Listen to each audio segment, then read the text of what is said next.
أرأيتم أنهم سبقونا إلى الله يسيرن الله وأكثر الطريقين وأكثر فليأتوا فيه أمروا فيه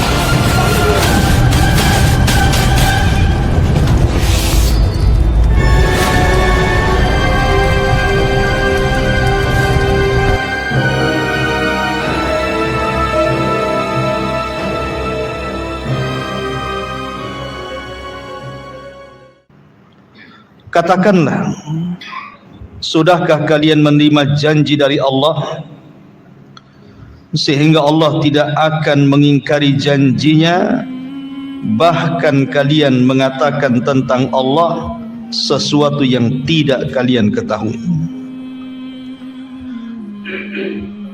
Bukan demikian, barang siapa berbuat keburukan dan dosanya telah menenggelamkannya, maka mereka itu penghuni neraka, mereka akan kekal di dalamnya. Dan orang-orang yang beriman dan mengerjakan kebaikan, mereka itu penghuni surga dan mereka akan kekal di dalamnya. Baik. Ma'asyiral muslimin yang dimuliakan Allah Subhanahu wa taala, terkait dengan surah Al-Baqarah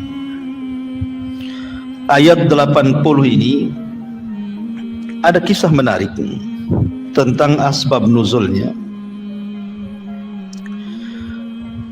Ketika Nabi SAW berhasil menaklukkan orang-orang Yahudi di Khaybar, kita tahu bahwa perang Khaybar itu perang terakhir melawan benteng Yahudi di zaman Nabi SAW. Karena sering saya katakan Rasul itu perang melawan Yahudi itu 4 kali, dan terakhir di Khaybar. Khaybar ini sebuah kota yang penuh dengan benteng, susah dijebol. Tetapi dengan izin Allah Subhanahu wa taala, akhirnya Nabi SAW mendapatkan wahyu dari Allah Subhanahu wa taala agar Ali bin Abi Thalib memimpin perang dan yang membawa bendera perang maksudnya. Maka akhirnya Allah Subhanahu wa taala menangkan Khaybar di tangan Ali radhiyallahu an, karena dia orang yang mencintai Allah dan Rasulnya dan dicintai Allah dan Rasulnya. Nah, setelah kemudian Khaybar takluk kepada kaum muslimin, maka ada seorang wanita dari wanita-wanita Yahudi yang sakit hati, namanya Zainab bintul Harith. Zainab bintul Harith ini kemudian bertanya-tanya kepada manusia tentang kesukaan Nabi. Sebenarnya Abul Qasim, maksudnya Rasul itu suka apa maksudnya dalam persoalan makanan. Aku ingin menghadiahkan sesuatu. Maka orang-orang mengatakan bahwa Abul Qasim maksudnya Rasul itu suka memakan daging kambing, terutama pahanya. Jadi kalau antum makan daging kambing atau paha daging kambing, berarti itu makanan kesukaan Nabi. Tapi kambing Mekah jangan disamakan dengan kambing Tamyang ya. Kalau makan kambing Tamyang kolesterol naik kan. Kalau kambing Mekah berkah. Jadi akhirnya kemudian disampaikan kepada Zainab bintul Harith bahwa Rasul itu suka kambing, terutama pahanya.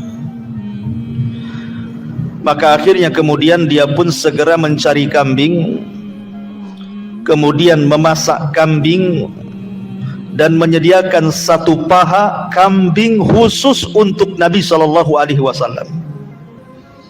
Masalahnya Zainab bintul Harith itu bukan hendak berbuat baik, tetapi hendak mencelakakan Rasul. Kenapa? Karena dalam rebusan kambing yang ia masak, dia bumbuhkan padanya racun. Jadi hendak meracuni Rasul dan para sahabat. Maka Zainab bintul Harith datang kepada rombongan Nabi SAW menawarkan hadiah. Ingat, Rasul itu tidak menerima sedekah, dan keluarga Rasul diharamkan sedekah. Mereka hanya boleh menerima hadiah saja. Maka Nabi SAW tertarik dengan hadiahnya Zainab bintul Harith untuk makan di rumahnya. Akhirnya kemudian dengan beberapa para sahabat, dengan rombongan para sahabat, Nabi SAW kemudian datang ke rumah Zainab bintul Harith dan dihidangkan pada mereka daging kambing dan paha kambing. Rasul tidak tahu yang gaib. Kalau Rasul tahu yang gaib, bahwa dalam kambing itu ada racunnya, tidak akan dimakan. Kalau sekelas Nabi SAW tidak tahu yang gaib, tiba-tiba muncul zaman sekarang dukun perempuan tahu pula yang gaib. Ngomong katanya, itu anak gubernur yang kemarin tenggelam masih hidup katanya.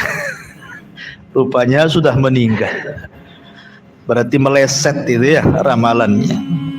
Berarti dukun abal-abal. Jadi Nabi SAW tidak tahu yang gaib, ya, karena kegaiban itu hanya tahu Allah Subhanahu wa Ta'ala saja.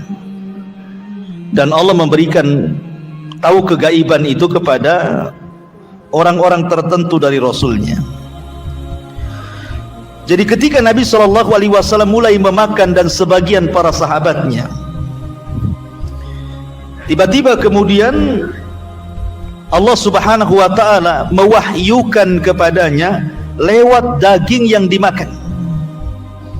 Jadi daging yang dimakan itu tiba-tiba bisa bicara dan mengatakan, sesungguhnya aku sudah dilumuri racun, jangan kau makan.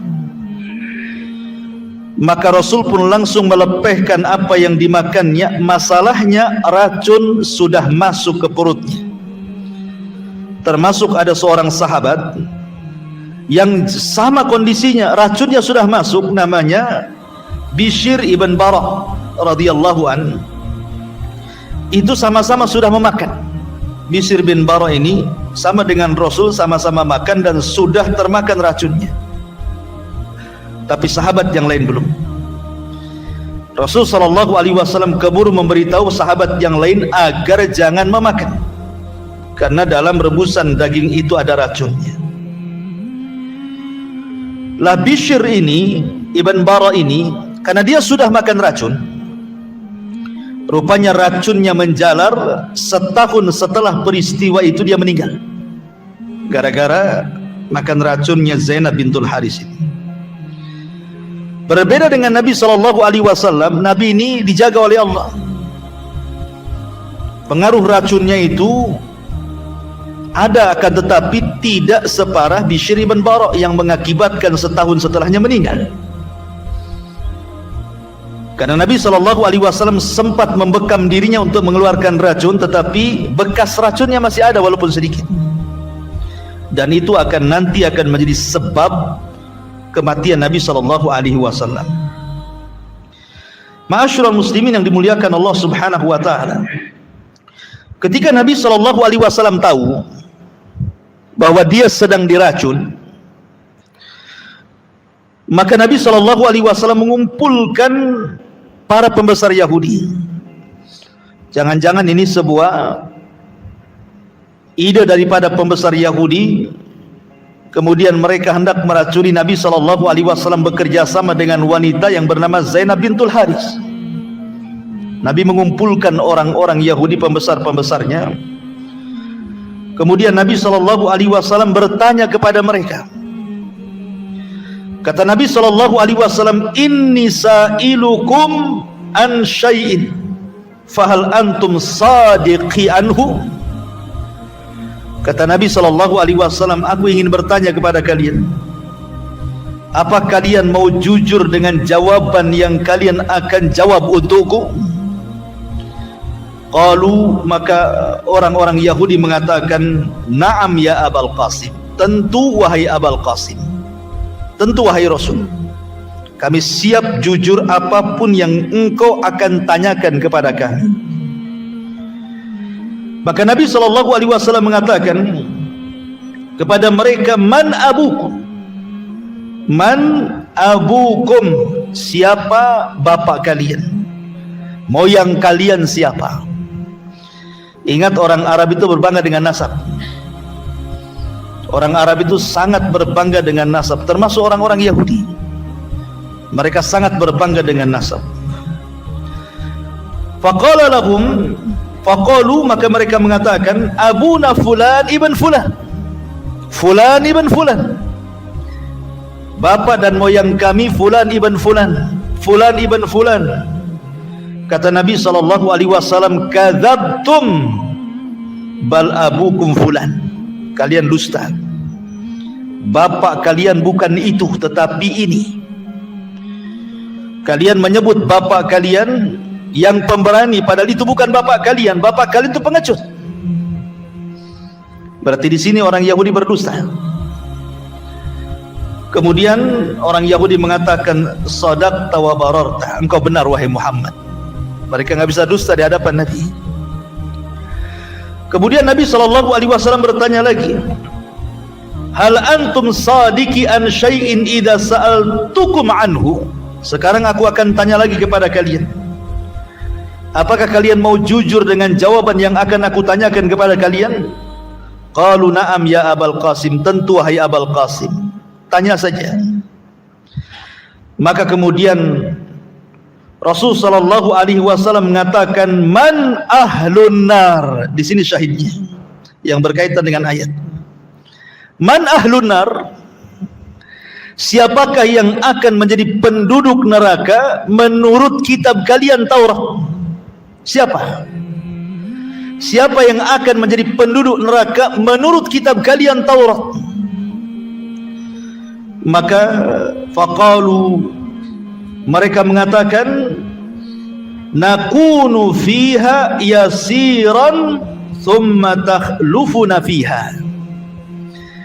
Mereka mengatakan, memang kamilah penduduk neraka, tapi kami tidak akan lama di neraka, setelah itu kalian yang akan menggantikan kami.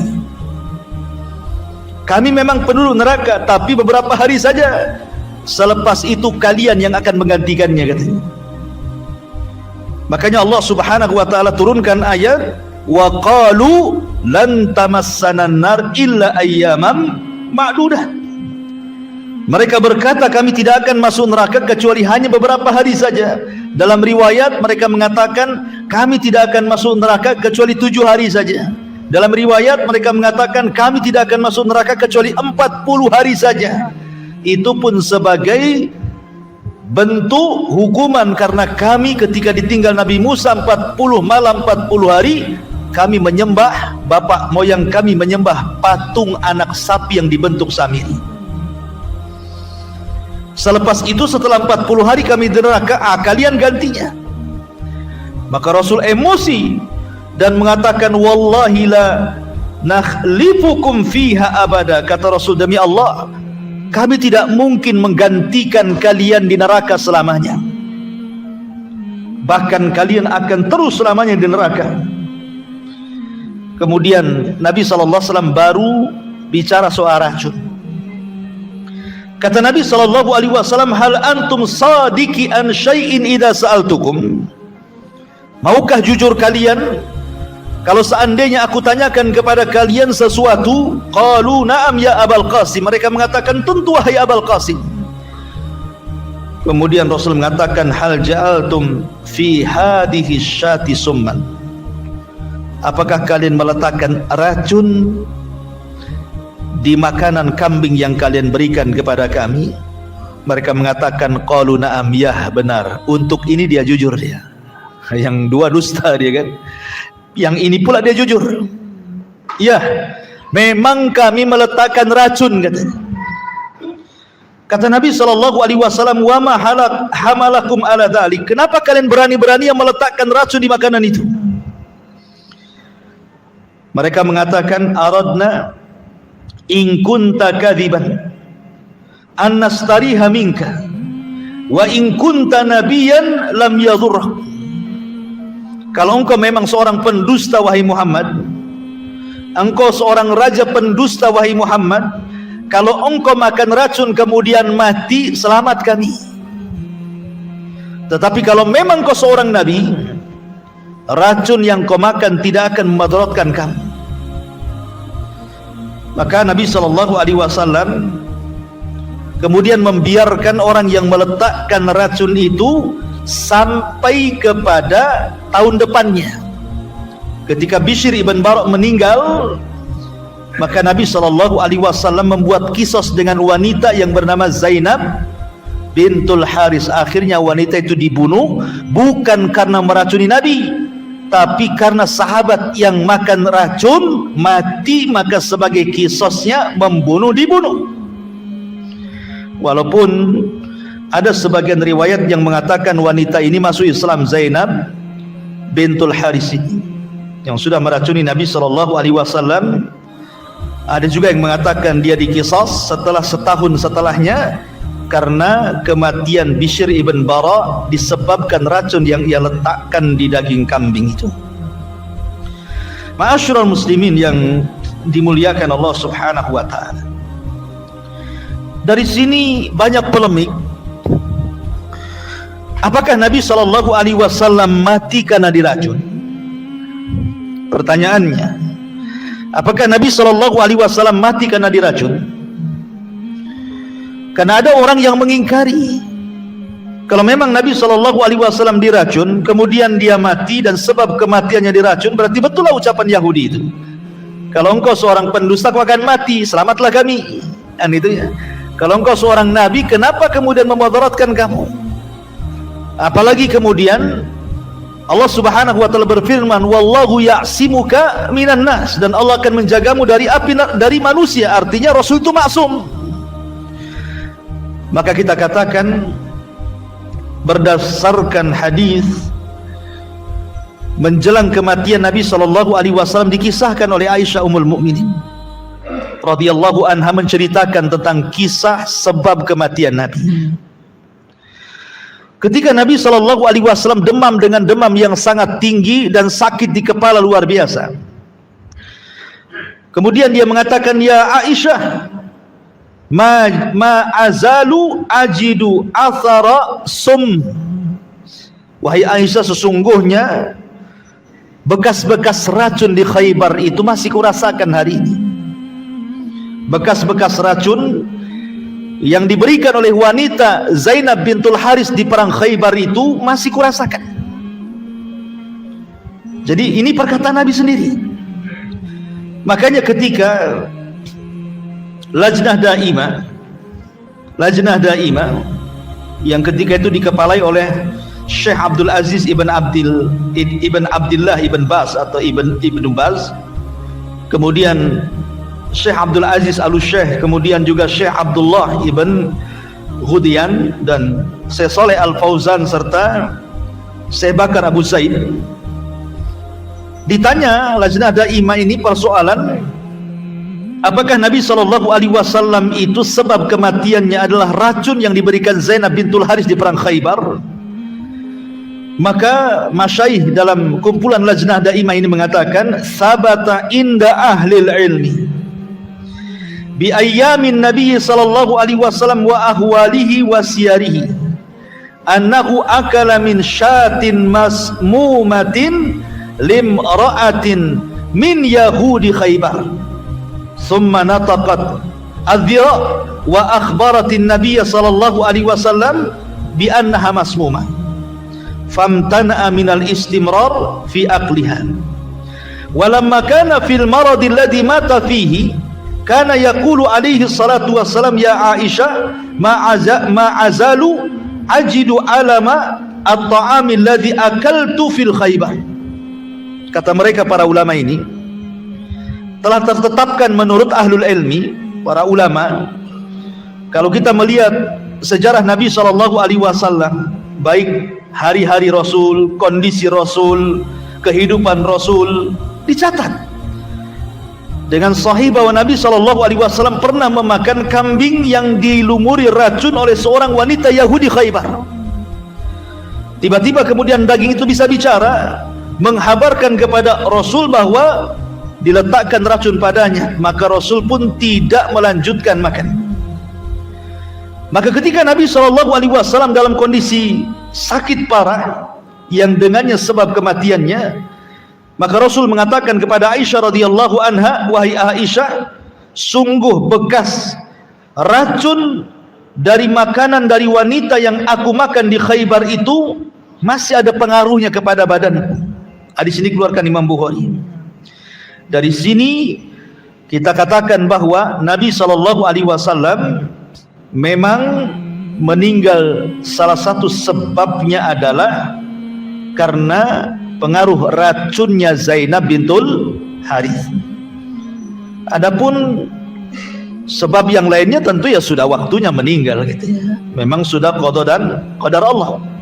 Tapi kan sebabnya ada. Adapun hikmah kenapa Nabi SAW sampai meninggal seperti itu atau disebabkan karena pengaruh racun, disebutkan dalam Lataiful Ma'arif bahwa awal sakitnya Nabi SAW itu karena sudah firasi, adalah sakit kepala di kepalanya. Ada juga yang mengatakan kana ma'ahumma, selain sakit kepala dia pun demam tinggi. Kemudian semakin demam sampai-sampai beberapa kali Nabi SAW harus dituangkan air di kepalanya.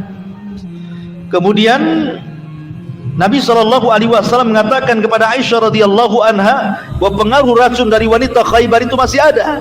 Kata Imam Zuhri, Imam Ali muhaddithin mengatakan, Allah Subhanahu wa taala memberikan kesempurnaan wafatnya Rasul dari berbagai macam sisi.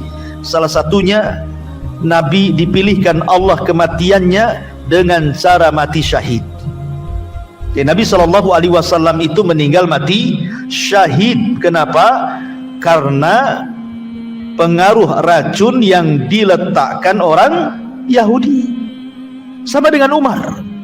Ya, Umar mati syahid. Kata Nabi SAW ketika naik bukit Uhud.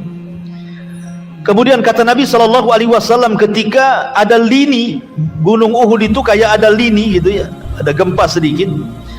Kata Rasul, uthbut ya Uhud, diam wahai Uhud, di atasmu itu ada Siddiq, maksudnya Abu Bakar, wa syahidan, dan orang yang kelak mati syahid, Umar dan Utsman. Kita tahu bahwa Umar bin Khattab radhiyallahu anhu dalam doanya dia ingin mati syahid di tempat hijrah Nabi SAW. Memang agak sedikit mustahil doanya, karena siapa yang berani menyerang Madinah? Di zaman Umar itu kekuasaannya sampai Romawi dan Persia, nggak ada yang berani menyerang Madinah, dan tidak mungkin juga terjadi peperangan di kota Madinah di zaman Umar loh ya. Tapi doanya Umar bin Khattab radhiyallahu an, dia ingin mati syahid di tempat hijrahnya Rasul kota Madinah. Allah kabulkan, Allah kabulkan. Tapi bukan dengan cara perang. Kita tahu bahwa Mekah dan Madinah tidak boleh orang kafir masuk kedua kota ini. Di zaman itu ada seorang sahabat namanya Mughirah bin Syu'bah radhiyallahu anhu. Dia memiliki usaha pandai besi. Kemudian dia mencari karyawan yang bisa dipekerjakan di pandai besinya. Carilah dia sampai ke Persia, dapatlah Abu Lu'lu' al-Majusi. Dia meminta izin kepada Umar agar Abu Lu'lu' dibolehkan masuk ke kota Madinah karena urusan bisnis dia. Awalnya Umar nggak ngasih karena tidak boleh ada jiwa orang kafir masuk Madinah masalahnya.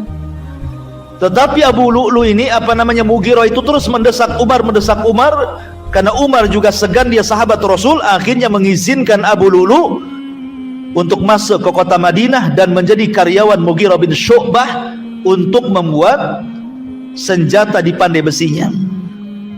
Jadi suatu hari Umar bin Khattab radhiyallahu anhu berjalan-jalan ke pandai besinya Mughirah. Kemudian dia berjumpa dengan Abu Lu'lu' karena melihat kepiawaian Abu Lu'lu' dalam membuat senjata. Maka Umar mengatakan kepada Abu Lu'lu', cobalah buatkan senjata untukku. Kata Abu Lu'lu', baik, saya akan membuatkan pisau untukmu yang akan dibicarakan oleh barat dan timur, katanya. Maksudnya apa? Umar tidak paham kalimat ini. Maksudnya dia akan menyediakan sebuah pisau yang akan membunuh Umar, sehingga pembunuhannya akan didengar barat dan timur, itu maksudnya. Maka Umar mengatakan, kalau begitu buatkan. Maka dibuatkanlah pisau yang sudah dilumuri racun, gitu ya. Maka dalam kesempatan Umar bin Khattab ketika menjadi imam salat subuh, masjid di waktu itu beda dengan masjid di zaman sekarang, terang. Antum bawa apa saja ketahuan, gitu ya. Bawa dompet aja ketahuan antum. Dompetnya ada isinya ketahuan, nampak dari jalannya, katanya. Jadi kemudian ketika Umar bin Khattab sudah dapat 1 rakaat subuh tuh, rakaat kedua tiba-tiba Abu Lu'lu' yang pura-pura dia berdiri saf dengan menyelendangkan serbannya seolah-olah dia seorang muslim yang sholat di situ, tiba-tiba menusuk Umar bin Khattab beberapa tusukan sampai Umar kaget dan mengatakan, akalatni kalbun, jangan-jangan anjing sedang menggigitku, jangan-jangan anjing sedang menggigitku. Maka Umar roboh. Dengan sebab itulah Umar meninggal. Artinya Umar meninggal di Masjid Nabawi dan Umar mati syahid. Doanya dikabulkan Allah Azza wa Jalla. Maka sebagaimana Umar dibunuh oleh orang kafir dinyatakan mati syahid, begitu juga Nabi. Allah pilihkan kematiannya mati syahid karena salah satu penyebabnya adalah pengaruh racun yang diletakkan Zainab bintul Haris di perang Khaybar, setelah perang Khaybar. Ma'asyiral muslimin yang dimuliakan Allah Subhanahu wa taala, itulah sedikit faedah dari kisah ini. Tetapi yang berkaitan dengan ayat, di sini jawaban orang-orang Yahudi ketika ditanya Nabi sallallahu alaihi wasallam, apakah, kata Nabi sallallahu alaihi wasallam, maukah kalian jujur apabila aku tanya kalian? Maka mereka mengatakan, ya, kami siap jujur apa yang kau akan tanyakan kepada kami. Kata Rasul, man ahlun nar, siapa penduduk neraka? Maka mereka mengatakan, kami, tetapi kami hanya beberapa hari saja. Dalam riwayat 7 hari saja, dalam riwayat 40 hari saja. Setelah kami keluar, kalian gantinya dan kalian akan kekal selamanya, katanya. Maka Rasul marah dan mengatakan, demi Allah, kalian atau kami tidak akan pernah menggantikan kalian selamanya, dan kalian selama-lamanya akan neraka, kata Rasul. Dari sini Allah Subhanahu wa taala firmankan ucapan kelancangan orang-orang Yahudi ini, lan tamassanan nar illa ayyaman ma'dudah, bahwa kami tidak akan masuk neraka kecuali hanya beberapa hari saja. Orang-orang Yahudi itu, ikhwan, adalah agama hayalan, agama yang suka menghayal orang-orang Yahudi. Selain itu juga mereka punya kelancangan kepada Allah Subhanahu wa taala. Salah satu hayalan mereka adalah di sini. Ini kan menghayal namanya. Kami tidak akan masuk neraka kecuali beberapa hari saja, katanya. Menghayal tidak, toh. Itu kan menghayal namanya.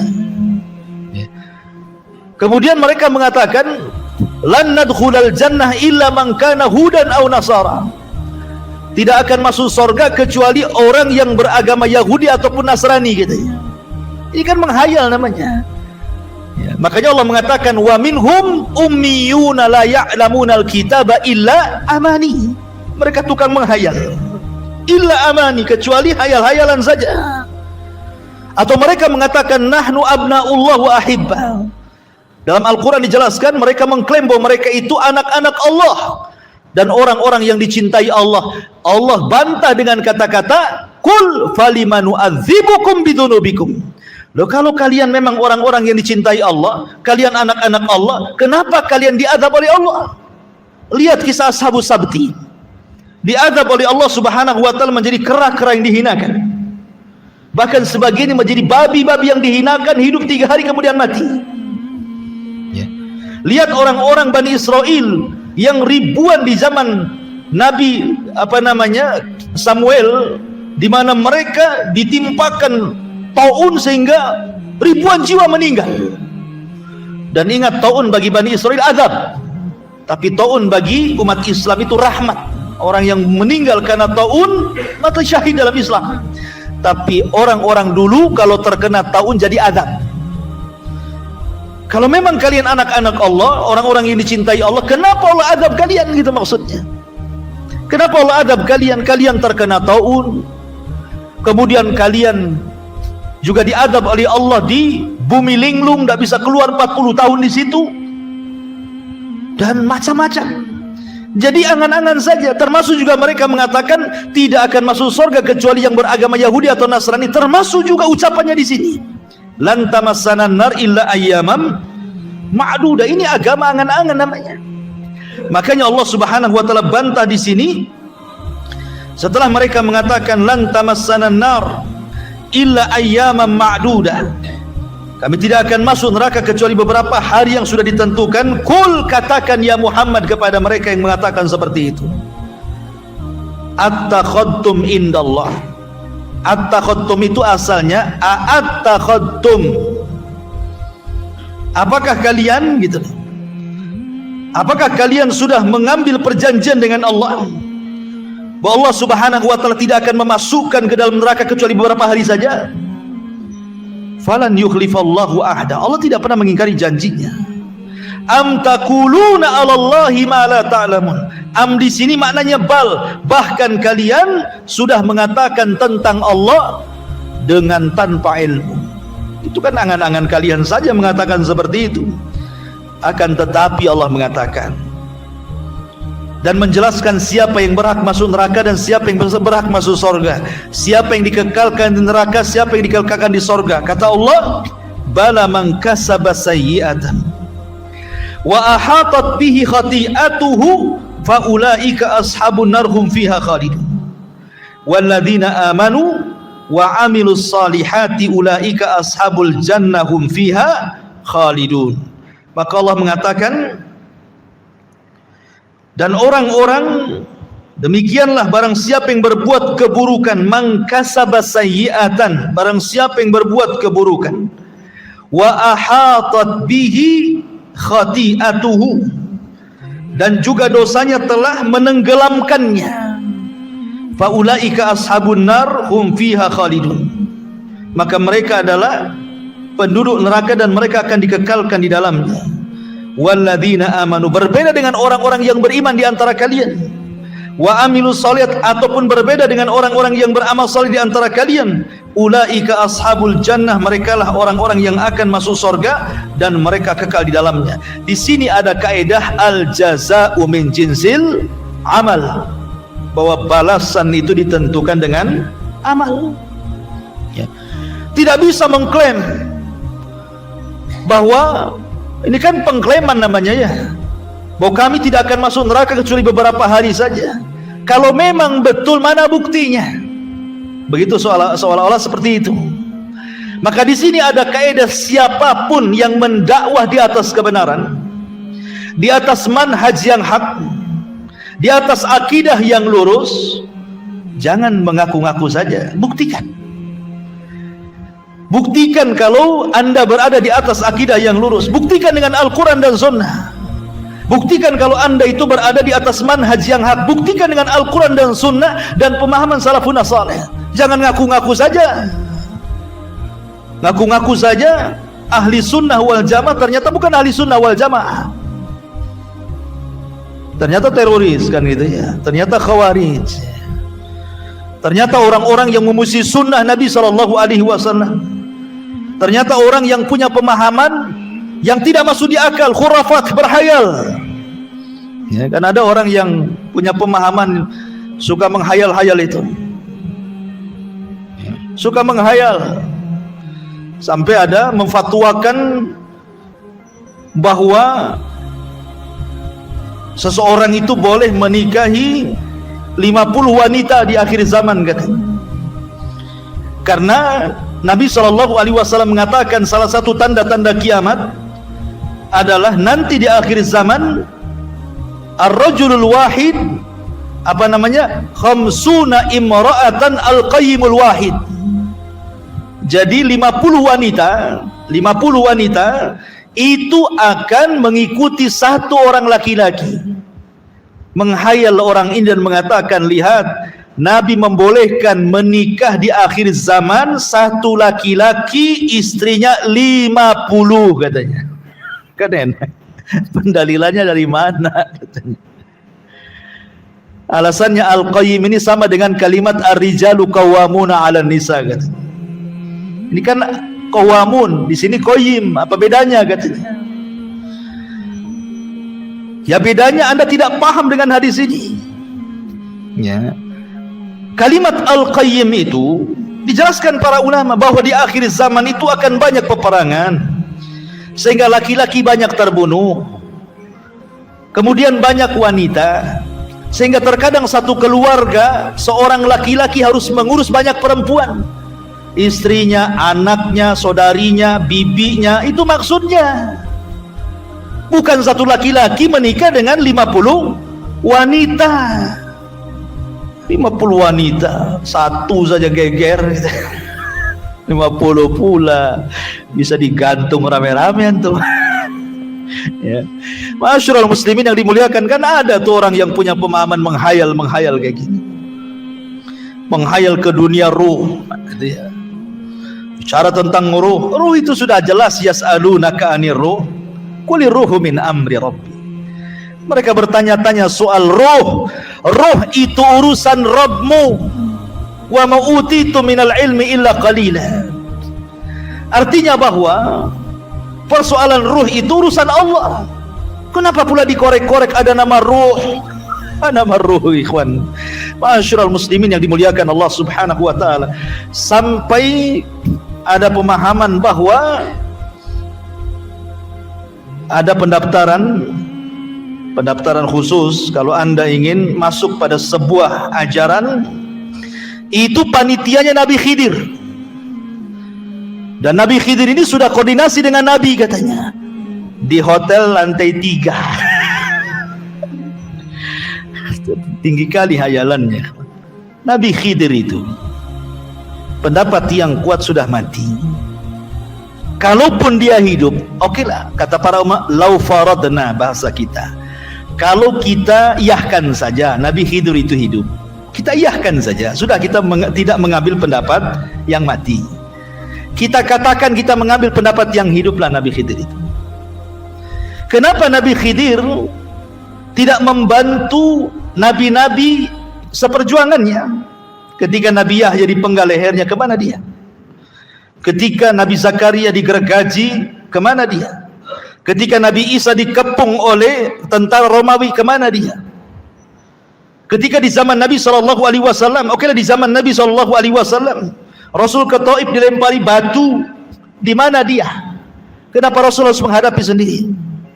Kenapa tidak bisa dihadirkan? Kan Nabi Khidir itu katanya minum air kehidupan sehingga tidak bisa mati.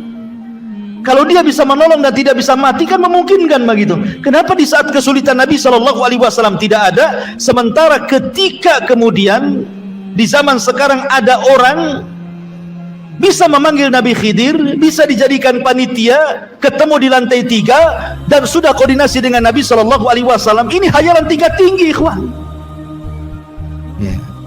Ma'asyiral muslimin yang dimuliakan Allah Subhanahu wa taala. Oleh karena itulah maka jangan dijadikan dalil tentang adanya Nabi Khidir kemudian ya jadi seperti ini. Karena Nabi Khidir sendiri, ikhwatu fiddin, dia bukan pendapat yang kuat, dia bukan wali, dia itu nabi. Dia nabi. Bukti kenabiannya adalah mukjizatnya, kalau dia lewat di sebuah tanah yang gersang jadi hijau, maka disebut Khidir. Itulah kenabiannya. Alasannya karena begini ya, orang yang berdaging Nabi Khidir itu mengatakan Khidir itu wali. Lah kenapa Nabi Musa belajar sama wali? Paham gak ya kan? Nabi Musa itu kan berjalan dari Bani Israel sampai ke Palestina, ada yang sampai ke Mesir, karena ada yang mengatakan Majma' al-Bahrain itu, ada yang mengatakan pertemuan dua lautan itu maksudnya Laut Romawi dan Laut Persia. Ada yang mengatakan pertemuan dua laut itu maksudnya laut ditenggelamkannya Fir'aun, Laut Merah. Ya. Berarti Musa berjalan mencari Khidir, kemudian berguru kepada Khidir. Kalau Khidir itu wali, seolah-olah Nabi belajar sama wali. Paham gak? Masa Nabi belajar sama wali? Berarti wali lebih tinggi, gitu maksudnya kedudukannya dibandingkan nabi. Makanya mereka mengatakan al-wilayatu afdal minan nubuwah. Itu dari situ pendalilannya, bahwa wali itu lebih tinggi derajatnya dibandingkan seorang nabi. Itu maksudnya. Karena Nabi Musa itu bukan hanya nabi loh, rasul, ulul azmi, rasul terbaik Bani Israel. Kok bisa belajar sama wali? Hebat kali nih wali ini. Makanya ketika kita katakan Nabi Khidir itu bukan wali tapi nabi, secara langsung rontok pendalilan semuanya. Kalau nabi belajar kepada nabi wajar, nabi sama nabi, ya kan, dan syariatnya berbeda. Tapi kalau nabi belajar sama wali kan nggak wajar gitu kan ya. Maka kita katakan Khidir itu nabi bukan wali. Dan tidak benar kemudian Khidir lebih hebat dibandingkan Musa. Jauh ikhwan, Musa jauh lebih tinggi dibandingkan Khidir. Adapun Musa belajar kepada Khidir itu dalam hal-hal tertentu. Bukan berarti ketika Musa belajar kepada Khidir, Khidir lebih hebat. Tidak. Sama ketika Sulaiman mengatakan aina hudhud, di mana hudhud? Di mana burung hudhud? Kata hudhud, saya di sini wahai Sulaiman. Untung saja kau ada, kalau enggak sudah kusembeli kamu, katanya. Dari mana kamu? Kata hudhud, aku punya alasan kepergian wahai Sulaiman, karena aku memiliki pengetahuan yang engkau tidak punya. Apa perkataan hudhud dikatakan hudhud kemudian lebih cerdas dibandingkan Sulaiman? Ya enggak lah kan begitu ya. Ketika Nabi Musa belajar kepada Khidir, bukan berarti Khidir lebih cerdas dibandingkan Musa, tidak, dalam hal tertentu. Ya, tapi Musa itu nabi, Musa itu rasul, Musa itu ulul azmi. Jangan menghayal dalam beragama itu. Sudah jelas Qur'annya, sudah jelas sunnahnya, sudah jelas isya'nya. Nah, sudah jelas isya kan? Belum? Ya? Oh, belum jelas. Masih lanjut. Masih samar-samar azannya. Baik, lanjut. Jadi maka dari sini kita tahu bahwa Khidir itu nabi bukan wali. Kemudian mereka mengatakan bahwa Khidir itu keluar dari syariat Musa. Khidir itu kan tidak ikut syariat Musa. Padahal Musa itu rasul Bani Israel, rasul yang diutus kala itu. Kenapa Khidir tidak ikut syariat Musa? Kalau memang Khidir ini wali, menurut pendalilan mereka ya, Khidir ini wali, kemudian tidak ikut syariat Musa, berarti wali boleh keluar dari syariat Nabi. Nah gitu, paham ya? Khidir kan wali, dia tidak ikut syariat Musa, berarti wali boleh keluar dari syariat Nabi. Berarti kalau di zaman sekarang ada wali boleh keluar dari syariat Rasul Sallallahu Alaihi Wasallam. Sehingga wali itu wajar kalau dia tidak sholat, kalau dia maksiat, itu wajar. Paham nggak pendalilannya ya? Nah, ini kan syubhatnya di sini jadinya terlalu tinggi hayalannya. Nggak boleh orang itu keluar dari syariat Nabi Sallallahu Alaihi Wasallam. Dalam kitab Nawaqidul Islam, pembatal-pembatal Islam itu bisa membatalkan Islam. Kalau orang boleh dengan leluasannya keluar dari syariat Nabi Sallallahu Alaihi Wasallam, sewali-walinya wali itu Nabi. Tidak ada wali yang paling tinggi itu kecuali Nabi. Tapi Nabi Sallallahu Alaihi Wasallam tetap sholat. Kenapa anda kemudian meninggalkan sholat? Nabi masih puasa, kenapa anda tidak puasa? Nabi masih haji ke Mekah, kenapa anda hajinya beda? Jadi ya, masih panjang pembahasan. Ini sudah jelas isanya. Subhanakallah bihamdika, asyhadu an la ilaha illa anta astaghfiruka wa atubu ilaik. Subhanakallah bihamdika, asyhadu an la ilaha illa anta astaghfiruka wa atubu ilaik. Allahu ta'ala. Assalamualaikum warahmatullahi wabarakatuh.